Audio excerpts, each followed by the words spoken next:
Hi everyone, I am Bulelwa Huna, the Senior Specialist, Occupational Health and Hygiene at the Department of Employment and Labour in South Africa. Today, I want us to talk about psychosocial risks as they've been brought to the forefront because of COVID-19. Although restrictions have been eased and more economic activity is allowed, this does not mean that the pandemic is over. We should be cognizant of the fact that we are living in what is termed as the new normal, where we still have the responsibility to look after ourselves as well as others. This we can only do by observing the health protocols. As we are in what we know as the new normal, face-to-face contact has been reduced by organizations and online contact has been normalized in certain situations where it is possible, with some people still working from home. The fear of possible exposure to the coronavirus whilst at work and poor working conditions has brought to the forefront psychosocial risks both at work and at home. Psychosocial risks are among the most challenging issues in occupational health and safety, as they impact significantly on the health of individuals and ultimately on the output of the organization and consequently to the economy of the country. The Occupational Health and Safety Act 35 of 1993, as amended, requires the employer to provide an environment that is safe and without risk to the health of employees as far as is reasonably practicable. As the economics regulations were promulgated on 6 December 2019, these regulations require a program approach which will ensure that all domains of economics are addressed. These domains address physical aspects, cognitive aspects, as well as organizational aspects within the field of economics. This approach should not exclude other cognitive disciplines and psychosocial risks, as the solutions that we developed require collaboration, cooperation, and dialogue. Psychosocial risks have always been there, but minimal attention has been given to them. However, COVID-19 has brought them to the forefront. What do we mean when we talk about these risks? When do they arise at work? Social risks arise from poor design, organization, and management, as well as poor social context of work, and they may result in the negative psychological, physical, and social outcome, such as work-related stress, burnout, or depression.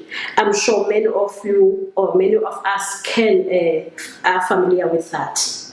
Some examples of working conditions leading to such risks, which we term psychosocial risks, is the job demands, whereby assignments given to individuals are not matched to their knowledge and abilities, and then the person now doesn't know how to perform the job.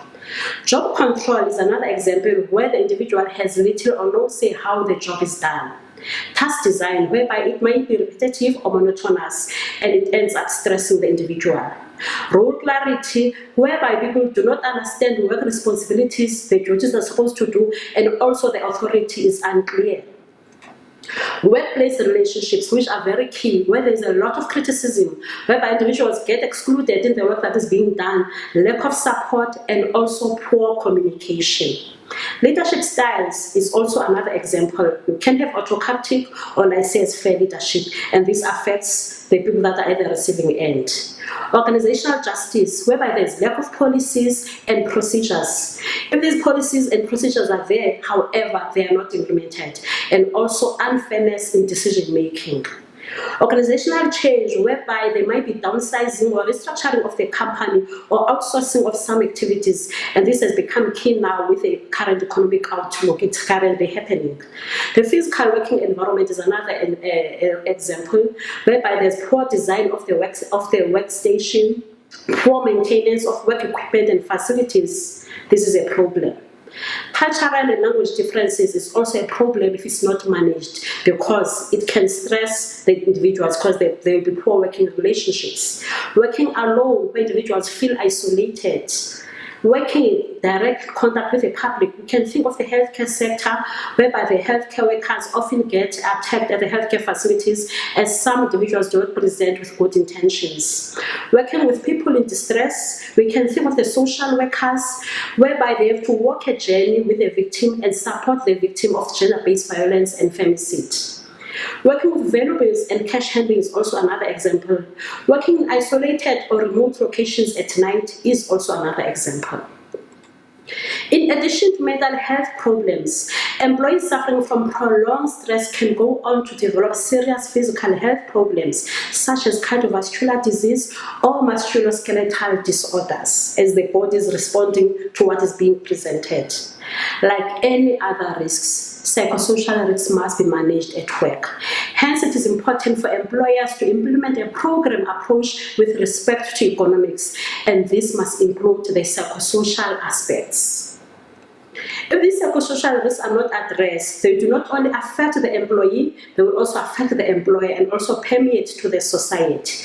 With respect to the employee, there might be mental health problems which may show through sadness, anxiety, depression, chronic fatigue, sleep problems, PTSD. There might also be an increased risk of suicide, and there are many other examples that I have not mentioned. There might also be reduced physical strength on the employee side, and the employee may suffer from musculoskeletal disorders or cardiovascular disease, and the employee may suffer from low self-esteem.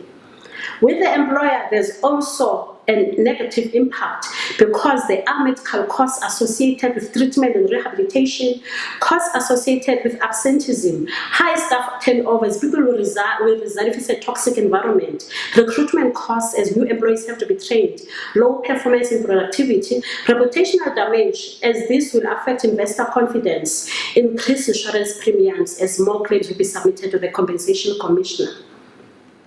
For the society, the impact will permeate through social welfare benefits, as some employees may end up losing their income with no alternative and resort to the social security system, as some sectors are more vulnerable than others.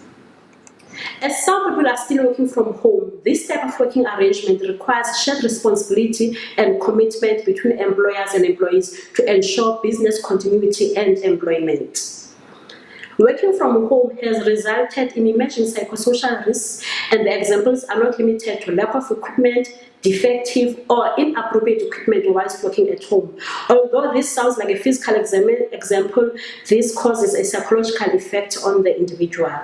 Poor or inappropriate workspace, whereby you might be sitting on your bed or on the sofa with no dedicated workspace, it also has a psychological effect. High workload, because there might be time pressure whilst working at home, long working hours, inadequate rest, unreasonable expectation, as some people will think that you are at home so you've got nothing to do, although time pressure is a lot there. Blurred lines between work and home, because now there's extra stress of dual roles of work and domestic responsibilities, because you have to juggle between the two. Poor lifestyle behaviors becomes another risk because people start smoking, others start drinking, and then there's lack of physical activity, poor or irregular sleep.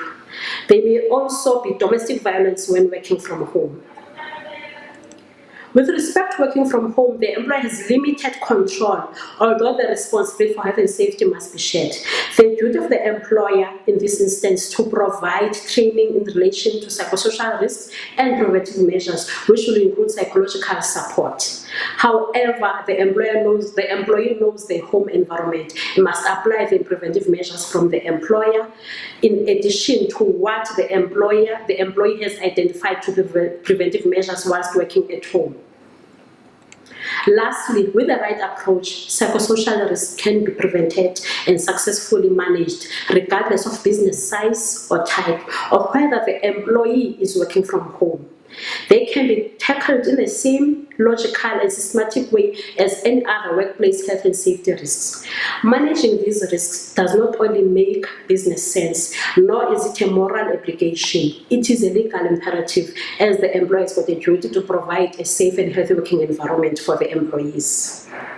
Furthermore, mental health and well-being must be recognized as there are changing demands and increased pressures in the work environment.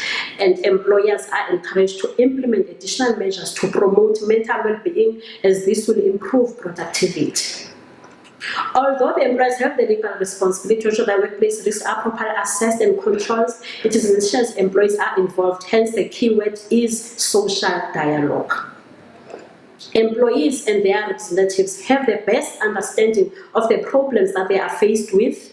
Involving them will ensure that the measures put in place are appropriate and effective. And the Department of Employment and Labour will always advocate for such a participatory approach which promotes ownership. Thank you for listening. For further information, please contact us at 012-309-4148, 012-309-4148.